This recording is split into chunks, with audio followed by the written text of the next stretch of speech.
maximum support. That way you have a lot more support on the bottom than on the top, and it allows you to bring the edge in without collapsing the bottom. It's something that happens. And you'll also notice, you'll see when I pass it around, that the shiny spot is sort of not so much in the middle. I tend to support it on the sides. Very little in the middle, because the middle is the weakest point.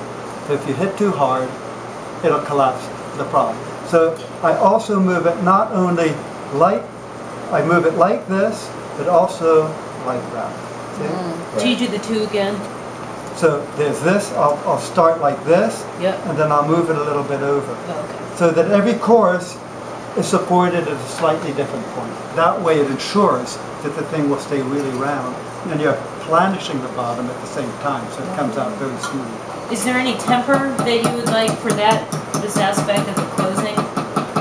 Temper? For the metal? Do you want it annealed? Do you want it hardened? Half? When you start, it's up to you. If you want to do annealed, it's easier, but you have a very annealed piece.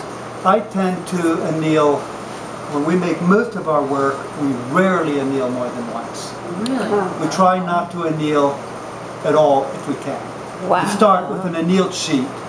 Sometimes, especially something like the single loops, because you're going so far, you have to anneal it. But we only anneal those a couple times. In what materials? Gold or silver. Really? Yeah.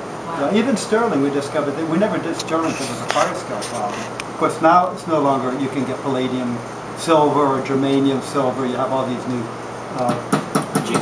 argentium.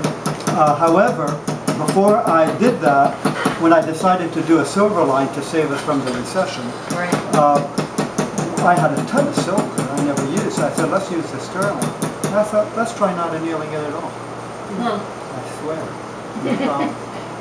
But if you do it very, very carefully and slowly, it's amazing how far you can push this material before it work hard to the point that it's placed. What kind of thickness do you do? For the earrings in silver, 26 gauge. Gold 27. Oh, thank you. 18 karat. But if I do sometimes I do 14 karat, very rarely, only if somebody asks me to. And then they have to pay the same thing as the 18. Right. I don't know why some people just like 14 karat, they think it's stronger. They're right to a degree, it's stronger. Oh, it might match the rest of your jewelry. It could be too. And I used to do 14 karat when I first started because I didn't have any money, so 14 karat was simply a lot cheaper.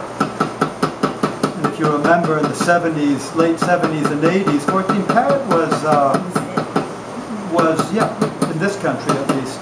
Then when I started selling in Europe, nobody wants 14 karat, except the English. You raised it up and I couldn't see. And in France, 14 karat is not considered gold. You see what I did? So I went little by little, now I'm bringing the other side, and I'm bringing it. You're going back and forth from the center to the edge. Yes. And it's at 90 degree thing. Interesting. This requires a light touch. You don't need to hit too hard. This is really a strategic technique. It's where you poise it.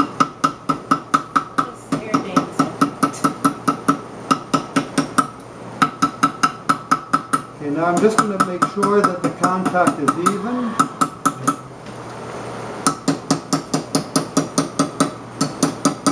So why would that be a different technique than for a closed seam? I mean, could you not flood that with solder?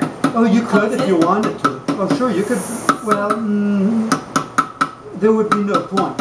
Right. You might want to solder it because you want a solid spiculum that doesn't move. And I've done that for friends. You know, I have one friend who built these elaborate brooches, and he had these